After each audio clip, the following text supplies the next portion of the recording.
The galactic mediation station floated in the cold darkness of space, orbiting a dead star that had not burned for 1,000,000 years. It was a massive ring of metal and glass, built long ago by species who believed that wars could be stopped with words. Today, that belief was being tested. Ambassador Ravan stood at the tall window of the arrivals hall and watched the ships come in. He was Valesi, tall, thin, with a hard shell over his body like dark glass, and 4 long arms folded behind his back. He had served as the senior mediator of the Galactic Council for over 200 years. He had seen many wars begin. He had stopped a few, but the one coming now felt different. It felt heavier. The Korath Dominion had conquered 3 star systems in 6 months. Entire planets had been taken. Populations had been displaced or worse.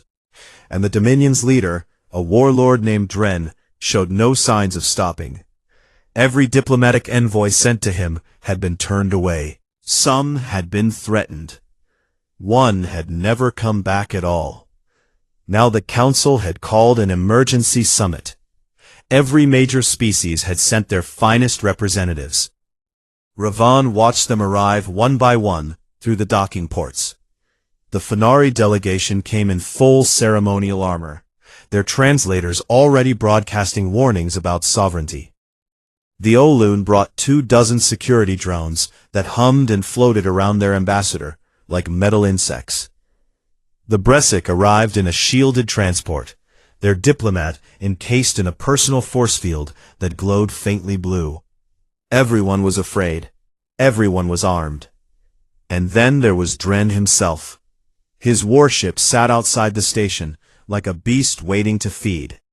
It was enormous, black and angular, covered in weapon ports that pulsed with a dull red light. Dren had not yet come aboard. That was his way. Ravan turned from the window when his aide, a small avian creature named Fail, hurried toward him with a datapad.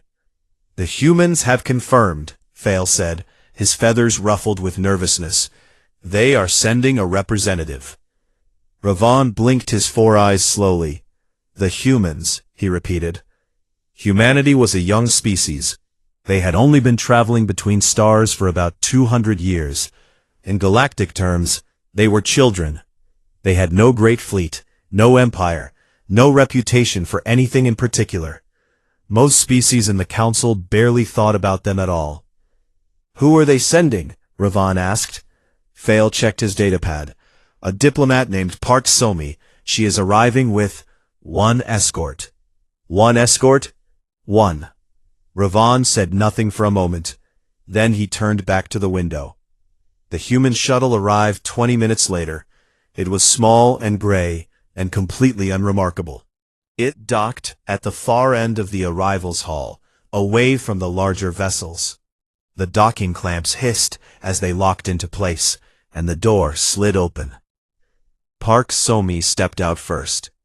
She was a woman of average height, with black hair pulled back neatly. She wore a dark suit, no armor, no shield generator, no helmet. She carried a single datapad under her arm. Her face was calm and still, like water that no wind had touched. Behind her came one man. His name was Yun Teho. He wore plain dark clothes, no visible weapons, no protective gear. He was not particularly tall. He was not particularly large. He walked with his hands at his sides and his back straight, and he looked at absolutely everything. The arrivals hall was full of alien delegates and their security teams. Dozens of armed guards, shielded soldiers, and floating combat drones filled the space. And through this crowd walked 2 humans. One woman in a suit, one man in plain clothes, as if they were walking through a park on a quiet afternoon. Ravan watched them from across the hall. He noticed something about the man. While the woman moved with the smooth confidence of a trained diplomat, the man moved differently. His steps were quiet. His eyes swept the room in a pattern that never repeated and never stopped. In the 3 seconds it took him to walk from the shuttle door to the center of the hall, His gaze touched every exit, every weapon, and every face in the room. He did not look afraid. He did not look brave. He did not look like anything at all. And that, for some reason Ravan could not explain, made the old ambassador deeply uneasy. Fael leaned toward Ravan. "They sent one guard," he whispered. "One, against all of this." Somi approached the reception desk and introduced herself with a polite bow. Her voice was clear and warm. She said she was honored to attend the summit, and that humanity wished to contribute to a peaceful resolution. She requested a seat at the mediation table. The Korath sub-commander, a thick-necked reptilian officer named Tovik, was standing nearby. He looked Somi up and down, and then looked at Teho. A slow grin spread across his scaled face. "The humans have come," Tovik said loudly, so the room could hear. "With one little guard and one little woman. Have you come to watch and learn how real species handle their affairs?" Several alien officers nearby laughed. Somi turned to Tovik and smiled. It was a small, polite smile that reached her eyes but revealed nothing behind them. "We have come to help," she said simply. Tovik snorted and walked away. At that moment, the main view screen in the hall flickered to life. Warlord Dren appeared in holographic form, massive, scarred, his reptilian body covered in old battle wounds that he wore like medals. His eyes burned with a cold, predatory intelligence. He spoke in a deep rumble that the translators carried to every ear in the room. "This summit is a waste of time," Dren said. "The Korath Dominion takes what it wants. If any of you interfere, you will be ground to dust. This is not a negotiation. This is a warning." The hologram vanished. The room was silent. Somi walked to the delegation quarters without a word. Teho followed her, 3 steps behind, his eyes still moving, still cataloging, still seeing everything. Ravan stood alone by the window for a long time. Outside, Dren's warship pulsed red against the darkness. Inside, the station hummed with fear.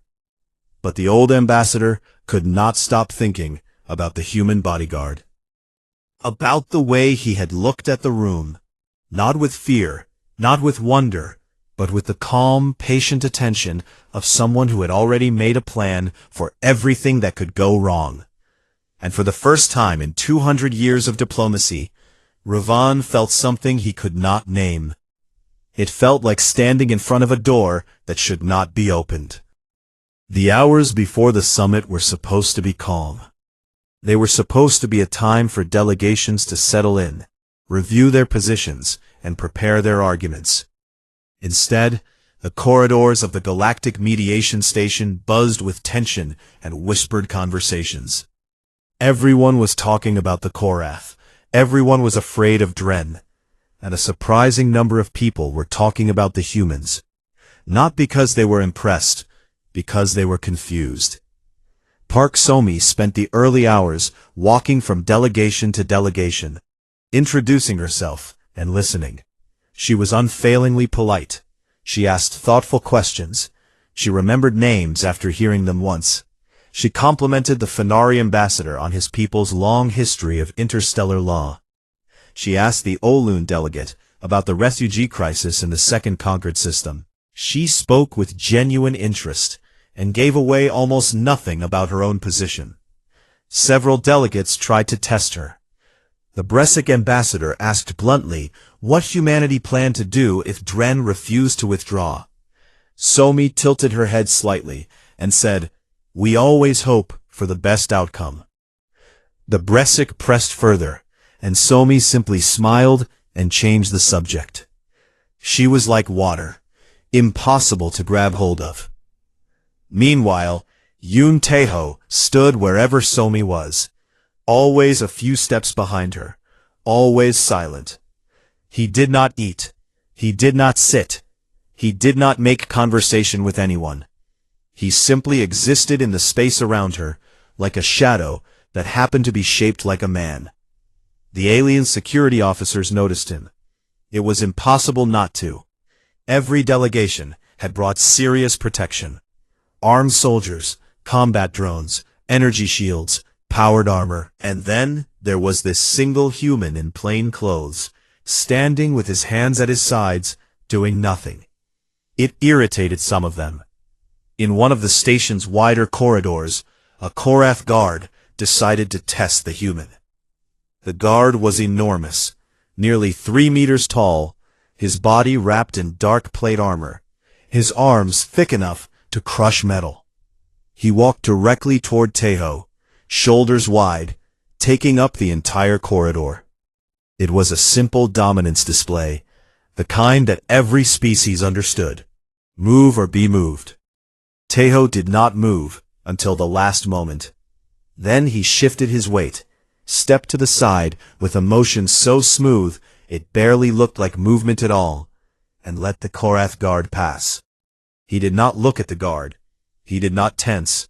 He did not react in any visible way. The Korath guard stopped and looked back. Most beings, when faced with a wall of armored muscle walking toward them, either flinched and scrambled out of the way, or puffed themselves up and stood their ground. The human had done neither. He had simply moved, perfectly balanced, perfectly calm, and continued on as if nothing had happened. The guard stared at Tejo's back for a long moment. Then he turned and walked away. He did not try again. Later that evening, Counselor Fail found Ambassador Revan in his private office. The old avian was carrying a datapad loaded with files, and his feathers were pressed flat against his body, a sign of deep unease. "I need to talk to you about the humans," Fail said. Revan gestured for him to sit. "You have been studying them. For years. Out of curiosity mostly. They are a strange species. Unremarkable in many ways. Average size, average strength compared to most spacefaring races. Short lifespans. But there is something about them that I think everyone in this station is overlooking." Fail placed the datapad on Revon's desk and opened a file. It contained translated human historical records, wars, conflicts, military campaigns stretching back thousands of years. "They fight constantly," Fail said. "Not just against other species, against each other. Their entire history is war after war after war. They have fought in deserts, in frozen wastelands, underwater, in jungles so thick that light cannot reach the ground. They have dropped nuclear weapons on their own cities. They have built machines whose only purpose is to kill as many of their own kind as possible." Revon's 4 eyes blinked slowly. "That is not unusual for a developing species." "No," Fail agreed. "What is unusual is that they survived it. Every time they nearly destroyed themselves, they adapted. They got better. Better at war, better at surviving, better at hurting things." He paused. "Do you know what a persistence predator is?" Revon shook his head. "Most predator species in the galaxy evolved for speed, or strength, or ambush. Humans evolved differently. On their homeworld, they hunted by following. They would pick a target, an animal faster and stronger than them, and simply follow it. Walk after it. For hours. For days. The animal would run, and the humans would walk. The animal would tire, and the humans would keep walking. They do not stop. Their bodies are built to keep going, long after any reasonable creature would collapse." Revon said nothing. "Their military reflects this," Fail continued. "I found translated reports about their elite soldiers. They call them special forces. These soldiers train to operate without sleep for days.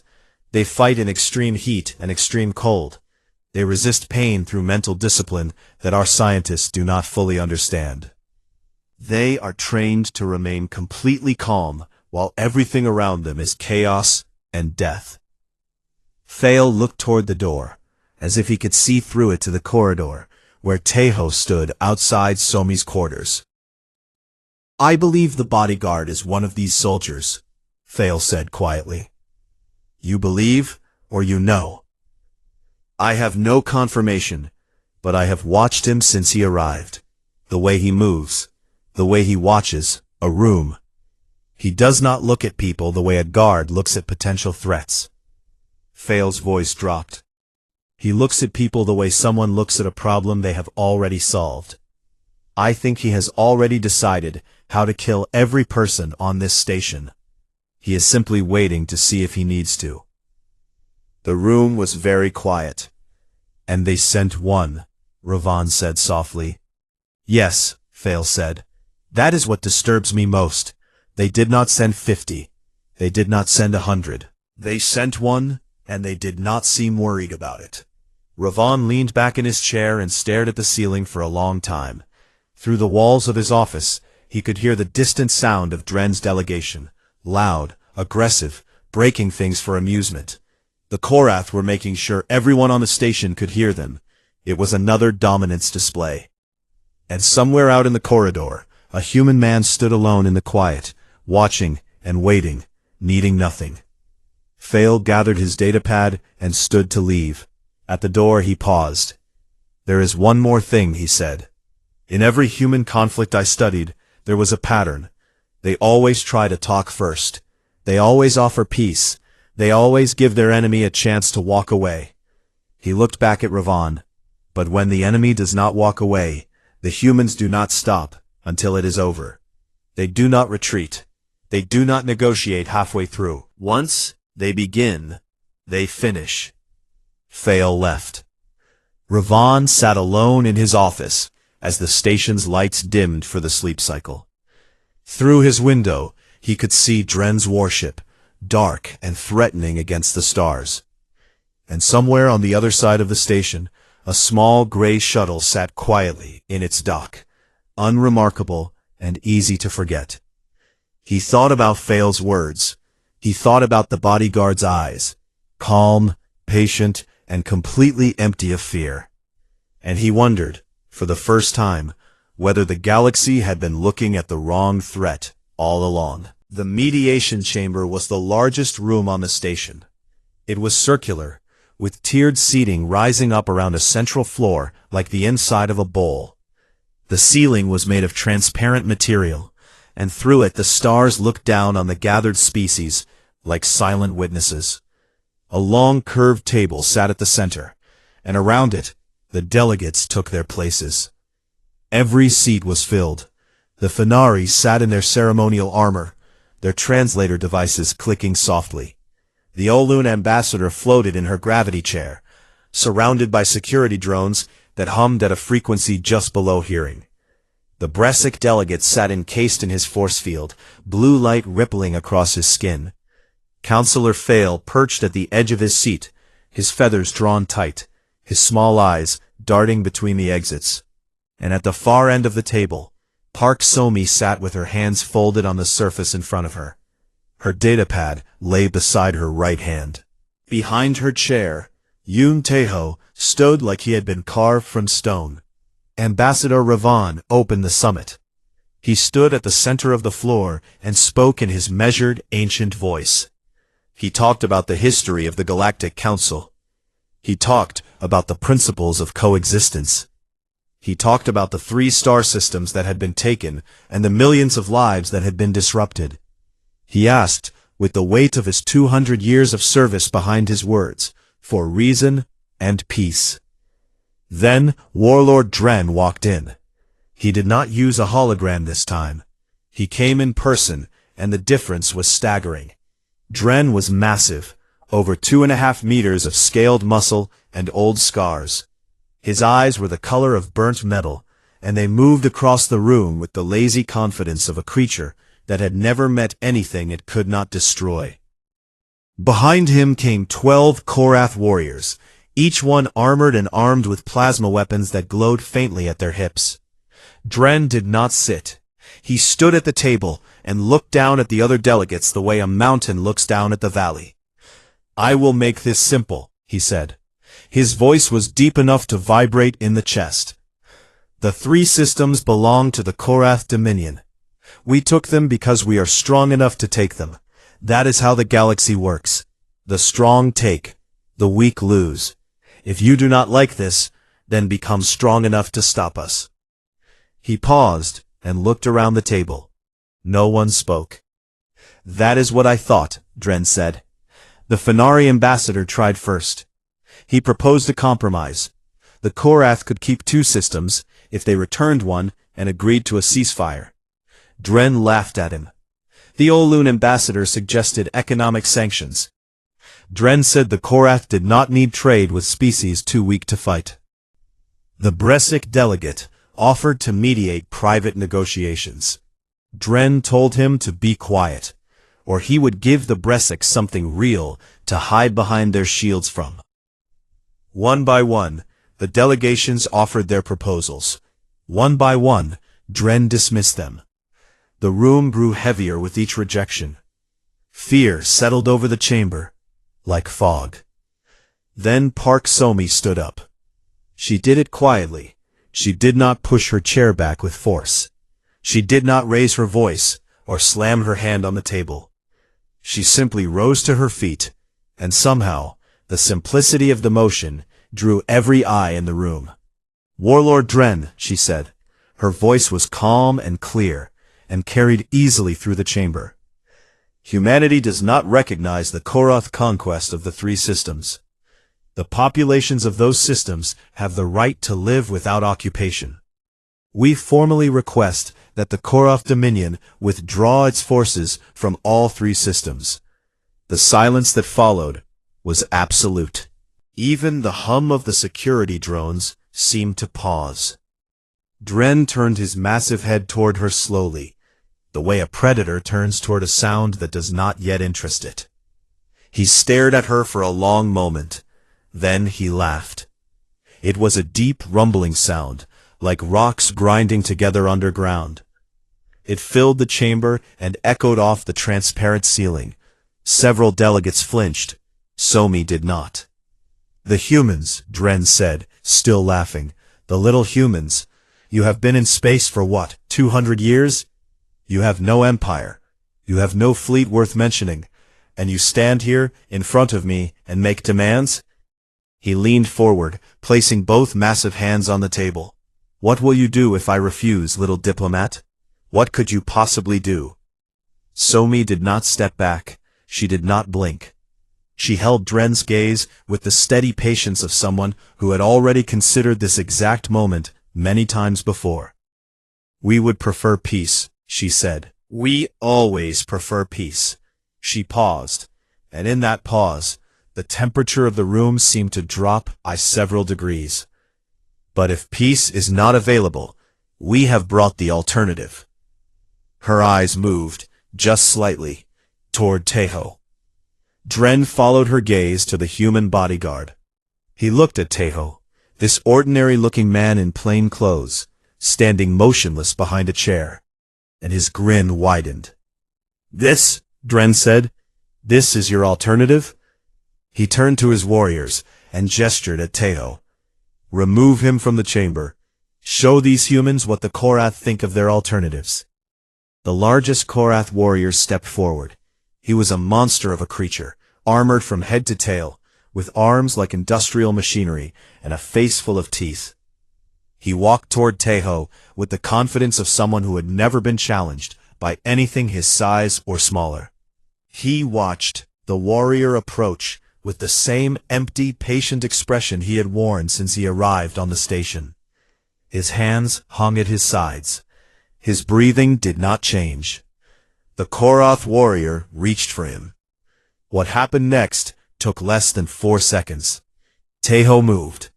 It was not fast in the way that machines are fast, or in the way that a striking animal is fast. It was fast in the way that water finds a crack, instant, natural, and impossible to stop. He stepped inside the warrior's reach, past the grabbing hands, past the armor, and into the space where size and strength stopped mattering. His first strike hit a point just below the warrior's jaw, where the armor plates met. The warrior's head snapped to the side. His second strike, an open palm driven with the full rotation of his body, hit the nerve cluster under the warrior's arm. The arm went dead. His third strike hit the inside of the warrior's knee joint, and something cracked. Tejo, caught the warrior's remaining arm as it swung wildly, redirected the momentum downward, and twisted. There was a wet popping sound as the joint separated. The Korath warrior, nearly 3 meters of armored muscle, the largest soldier in Dren's personal guard, hit the floor like a fallen building. He did not get up. Taeho stepped back to his position behind Somi's chair. His hands returned to his sides. His breathing had not changed. His expression had not changed. He had not made a single sound. 4 seconds. That was all it had taken. The chamber was frozen. The 11 remaining Korath warriors had their hands on their weapons, half drawn, but none of them moved. They had seen it. They had seen the speed, the precision, the terrifying economy of movement. They had watched their strongest warrior, someone who had killed enemies on a dozen worlds, put on the ground by a creature half his size, who looked like he could do it again without effort. Dren's laughter was gone. His grin was gone. He stared at Taeho with an expression that Ravon had never seen on a Korath face before. It took the old ambassador a moment to recognize it. It was uncertainty. Somi looked up at Dren. Her expression had not changed either. She was still calm, still composed, still perfectly polite. "As I was saying," she said, "we would prefer peace." The fallen warrior groaned on the floor. No one moved to help him. No one moved at all. And in the silence of the chamber, under the watching stars, Ravon understood something with perfect clarity. The humans had not sent one bodyguard because they were foolish. They had sent one bodyguard because one was enough. The question was, enough for what? The silence lasted 7 seconds. Ravon counted them, because in that moment, counting was the only thing his mind could do. 7 seconds of absolute stillness in a room full of the most powerful beings in the galaxy. 7 seconds in which no one breathed, no one moved, and the unconscious Korath warrior lay on the polished floor like a broken monument. Then Dren erupted. His roar shook the chamber. It was not a word. It was a sound that came from somewhere deep and ancient. A sound that had ended civilizations. He slammed both fists on the mediation table, and the surface cracked down the middle, sending splinters of composite material skittering across the floor. "This is an act of war," Dren bellowed. His burnt metal eyes were wide, and the muscles along his neck swelled with fury. "You dare touch one of my warriors. You dare lay hands on a soldier of the Korath Dominion in my presence?" He turned to his remaining warriors and barked an order in the Korath language. Instantly, all 11 of them drew their weapons. The plasma guns hummed to life, filling the chamber with a high-pitched whine and a sickly green glow. The delegations panicked. The Fenari ambassador dove behind his chair. The Olun security drones spun into defensive formation, their tiny weapons powering up with a chorus of clicks. The Bresic delegate's force field flared bright blue as he backed toward the wall. Councillor Fail scrambled from his seat and pressed himself into the corner, his feathers standing straight up in raw terror. Ravon raised his 4 hands and called for order, but his voice was drowned out by the chaos. Dren activated his personal communicator. "Bridge," he snarled. "Power all weapons. Target this station. Target the human shuttle. And get me a firing solution on the human homeworld. I will burn their pathetic planet to ash and scatter the remains across the void." His sub-commander's voice came through the communicator, thin and obedient. "Yes, Warlord. Weapons powering now." Dren turned back to Somi with murder in his eyes. "Your species ends today, human. You will be the last diplomat your kind ever sends anywhere." Park Somi had not moved from her chair. Through all of it, the roaring, the weapons, the cracking table, the panic of a dozen alien delegations, she had remained seated, with her hands folded in front of her. She looked up at Dren the way someone might look at rain through a window. There was no fear in her eyes. There was no panic. There was something else, something quiet and steady and very, very old. She picked up her datapad and tapped it once. One finger, one motion, 1 second. Then she spoke. "Warlord Dren," she said, and her voice cut through the noise of the chamber like a blade through cloth. "I strongly advise you to look outside." Dren's lip curled. "What trick is this?" "It is not a trick," Somi said. "Look outside." Something in her voice, the absolute absence of doubt, made Dren hesitate. He glanced at Ravan, who was staring at Somi with wide eyes. He looked at Teho, who had not moved, had not drawn a weapon, and was watching the Korath warriors with the same calm expression he always wore. Dren activated the chamber's external view screens with a wave of his hand. The transparent ceiling brightened as the display systems projected the space outside the station onto every visible surface. The room went quiet again. The stars were gone. Where there had been empty space, the familiar darkness dotted with distant points of light. Ship after ship after ship, filling the void around the station like a wall closing in from every direction. Human warships, not small ones, not scout vessels or patrol craft. These were capital ships, long, angular, bristling with weapon arrays that glowed with a cold blue light. Destroyers, carriers, and at the center of the formation, a single massive dreadnought that dwarfed everything around it, including Dren's own flagship. They had been running dark. No engines, no emissions, no signals. They had drifted into position in complete silence, invisible to every sensor on the station and every scanner on Dren's warship. They had been there the entire time, waiting in the black, patient and still, like the humans who built them. And now they were lighting up. One by one, their systems came online. Running lights traced their hulls in sharp white lines. Weapon systems powered up with a sound that carried through the station's superstructure, a deep resonant hum that everyone could feel in their bones. A broadcast filled every speaker on the station and every communication channel in the sector. The voice was calm, measured, and human. "This is Commander Han Jinu of the United Earth Navy, First Fleet. Vessel identification and weapon status are being transmitted on all frequencies. Humanity stands with its diplomat. Choose your next words carefully." On the view screen, targeting indicators appeared. Dozens of them, all locked onto Dren's warship. The Korath flagship was surrounded. There was no angle of escape, no blind spot, no gap in the formation. The human fleet had positioned itself with mathematical precision. Every weapon was aimed. Every ship was ready. Dren stared at the view screen. His fists were still clenched. His warriors still held their weapons. But something had changed in the room. Something fundamental. The balance of power had shifted so suddenly and so completely that it took a moment for the reality to settle. Dren's communicator crackled. Sub-Commander Tovik's voice came through, and for the first time, it was shaking. "Warlord, the human fleet has us locked from every direction. We are reading over 40 capital-class vessels.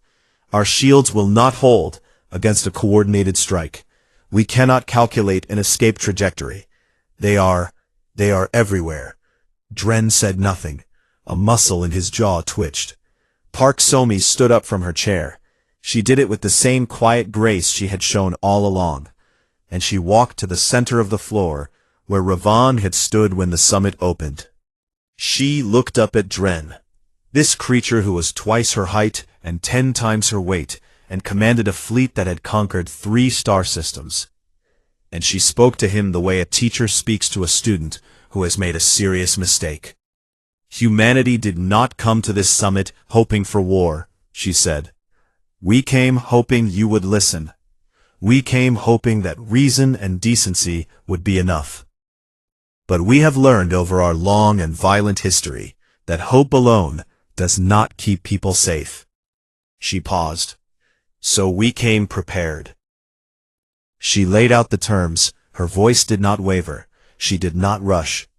Full withdrawal of all Korath forces from the 3 conquered systems. immediate release of all prisoners and detained populations. Reparations paid to the displaced peoples, the amount to be determined by the Galactic Council. A formal non-aggression pact, signed by the Korath Dominion, binding for 100 years. These terms are non-negotiable, Somi said. If they are not accepted within the next 60 seconds, Commander Han Jinu has standing orders to disable your flagship. And Warlord Dren, please understand that I said disable, not destroy. We are not like you. We do not want to kill. But we will not allow what you have done to continue. The view screen showed the human dreadnought rotating slowly, its main guns tracking the Korath warship like eyes following movement. Dren looked at the screen. He looked at his warriors, frozen with their weapons drawn and nowhere to point them. He looked at the unconscious body of his strongest soldier on the floor. He looked at Taeho, still standing behind the empty chair, still motionless, still watching everything with those quiet, patient eyes. And he looked at Park Somi, this small, unarmed woman who had walked into a room full of monsters and spoken as if she were the most dangerous thing in it. That was how long it had been since Dren declared war. 3 minutes since he had threatened to burn a planet. 3 minutes since he had believed he was the most powerful being in the room. 3 minutes, and it was over. I accept your terms, Dren said.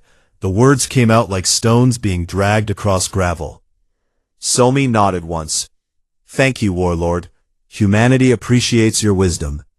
She turned and walked back to her chair. She sat down. She folded her hands. Behind her, Taeho had not moved at all. On the bridge of the Korath flagship, Sub-Commander Tovik stared at his tactical display, a screen full of human weapons pointed at his ship, and asked the question that every being in the sector would be asking for years to come. How did we not see them coming? Dren, standing in the mediation chamber surrounded by the wreckage of his ambitions, did not answer. Because the truth was worse than any answer he could give. They had not seen the humans coming, because they had never thought to look. The Korath warriors carried their unconscious comrade out of the mediation chamber in silence. They moved quickly, heads down, weapons holstered. None of them looked at the human bodyguard as they passed him. None of them looked at anyone. They walked like soldiers who had lost a war they did not understand. And in a way, that was exactly what they were. Dren left the chamber without another word. He walked through the corridors of the station with his fists clenched at his sides, and the other delegations pressed themselves against the walls to let him pass. He boarded his warship, and within the hour, the massive black vessel powered down its weapons, retracted its targeting arrays, and began to move. It turned slowly, like a wounded animal, and set a course away from the station. The human fleet held its position until the Korath ship had cleared the sector. Then one by one, the warships dimmed their running lights and went dark again. They slipped back into the void as silently as they had arrived, vanishing from sensors until the space around the station looked empty once more. But it did not feel empty. Not anymore. Inside the station, the aftermath unfolded in stages. The first stage was silence. The delegates sat in the mediation chamber or stood in the corridors and simply stared at nothing. They had come to this summit expecting weeks of negotiations, threats, compromises, and carefully worded agreements. They had expected the usual slow machinery of galactic diplomacy. Instead, the entire conflict had been resolved in minutes, by a species most of them had barely thought about before today. The second stage was noise. Every delegation began transmitting to their home governments simultaneously. The communication arrays of the station overloaded twice. Reports were filed. Analyses were begun. And the words human fleet appeared in more classified documents in a single hour than in the entire previous history of the Galactic Council. Ambassador Ravan found Park Somi in the station's observation lounge. She was sitting by the window, looking out at the stars with a cup of something warm in her hands. She looked tired for the first time since she had arrived. Not exhausted, just tired, the way someone looks after carrying something heavy for a long time, and finally setting it down. Ravan sat across from her. For a moment, neither of them spoke. Then the old ambassador asked the question that had been pressing against the inside of his skull since the fleet appeared. "Why," he said, "why bring an entire hidden fleet to a peace summit?" Somi took a sip from her cup. "Because we wanted peace," she said. "That is not an answer. It is the only answer." She looked at him, and her eyes were kind but firm. "We have a saying on Earth, if you want peace, prepare for war. We did not come here to fight. We came here to make sure we would not have to." Dren would never have listened to words alone. He respects only one thing. So we brought the one thing he respects and used it to make him listen to our words. Ravan considered this, and if he had not accepted your terms, then Commander Han Jinu would have disabled his flagship, and we would have asked again. And if he still refused, we would have asked a third time. We are patient people, Ambassador. We would have kept asking until he understood that the only path forward was the one we offered. "Your species frightens me," he said, and he meant it as honestly as he had ever meant anything. Somi smiled at that, a real smile, small and warm. "Good," she said gently. "That means it is working." Ravan asked her about Teho. What kind of training produced someone who could dismantle the strongest Korath warrior in 4 seconds, without drawing a weapon or raising his heart rate? Somi's smile turned slightly amused. "Teho is good at his job," she said, "but he is fairly average by the standards of our military special operations. We have many like him. Some are better." She paused. "I tell you this not to boast, Ambassador. I tell you this because I want you to understand something about humanity. We do not want enemies. We want friends, and trading partners, and allies.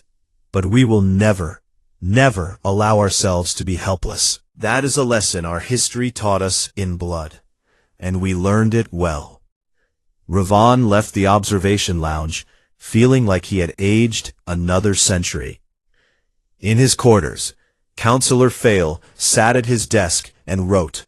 He was drafting a classified report for the Council of Neutral Systems, and he wrote with the careful precision of someone who understood that his words would shape policy for decades. He began with a recommendation. Humanity should be immediately reclassified from emerging minor species to apex diplomatic and military threat, Class 1 contact. He noted their strategic doctrine, which he described as unique in galactic history. Most powerful species projected their strength openly. Large fleets, aggressive posturing, visible weapons. Humans did the opposite. They spoke softly. They dressed simply. They sent a single diplomat and a single guard to a summit surrounded by warships and armored soldiers. And behind that simplicity, they hid a fist large enough to break anything that touched them. Fail wrote that the most dangerous thing about humans was not their fleet, their soldiers, or their weapons. It was their patience. They had waited. They had listened. They had given Dren every opportunity to choose peace. And when he chose war instead, they had ended it before he finished his sentence. There was no anger in it, no cruelty, just the cold, efficient application of overwhelming force by a species that had been preparing for this moment since before they left their homeworld. He ended his report with a warning. Do not mistake human kindness for human weakness. They are not the same thing. They have never been the same thing. On the far side of the station, near the docking bay, Yoon Tae-ho walked beside Park Somi as they headed back to their shuttle. For the first time since they had arrived, Tae-ho spoke. His voice was quiet and ordinary, the voice of a man asking a simple question on a normal day. Do you want me to get food from the station before we leave? I saw they had some kind of noodle place near the 3rd corridor. Somi laughed. It was a real laugh, light, surprised, and human. "Yes," she said. "Get me whatever looks good, and get yourself something too. You have not eaten since we arrived." I was not hungry. "You are always not hungry when you are working." He shrugged slightly and walked off toward the third corridor. For a moment he was just a man going to get food. Not a weapon, not a soldier, not the person who had changed the political landscape of the galaxy in 4 seconds. Just a man who was hungry and had not noticed until someone reminded him. Somi watched him go with a softness in her expression that had not been there in the mediation chamber. Then she turned and walked to the shuttle to begin her report to Earth. The story spread across the galaxy in days. Every species heard it, and every species drew the same conclusion in their own way. The Fenari opened formal trade negotiations with Earth within a week. The Olun sent a military envoy to discuss mutual defense arrangements. The Bresic, who had hidden behind shields for centuries, quietly asked if human engineers could help improve their defensive systems. Even species who had never heard of humanity before the summit began sending delegations to the little blue planet on the edge of the spiral arm. The Korath Dominion withdrew from all 3 systems within a month. Dren signed the non-aggression pact with his name pressed so hard into the document that it tore the paper. His sub-commander, Tovik, retired from military service 6 months later, and reportedly told his replacement a single piece of advice: do not make the humans your enemy. You will not see them coming, and you will not see them leave. You will only see the after. Years passed. The galaxy changed. Humanity's place in it grew, not through conquest, not through threats, but through the strange and terrifying reputation of a species that preferred peace and was built for war. In a military academy, on a world far from Earth, a young alien cadet raised her hand during a lecture on galactic threat classifications. The instructor, old, scarred, a veteran who had been at the mediation station that day, pointed to her. "Why are humans listed as a Class 1 contact species?" the cadet asked. "They are smaller than us. They live shorter lives. Their homeworld is mostly water. What makes them so dangerous?" The instructor was quiet for a moment. He looked out the window of the classroom at the stars. The same stars that had watched from above the mediation chamber on the day everything changed.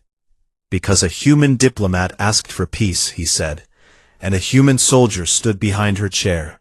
And when the most powerful warlord in the sector laughed at them, neither of them blinked." He turned back to the class. "That is why, because humans do not bluff, they do not threaten, they simply prepare and then they act. And by the time you realize what is happening, it is already over." The classroom was silent. Outside the stars burned on, and somewhere in the vast darkness between them, a small gray shuttle carried 2 humans home. One who fought with words, and one who fought with his hands. Both of them equally dangerous, both of them equally kind, and both of them proof that the quietest voice in the room is often the one you should listen to most carefully.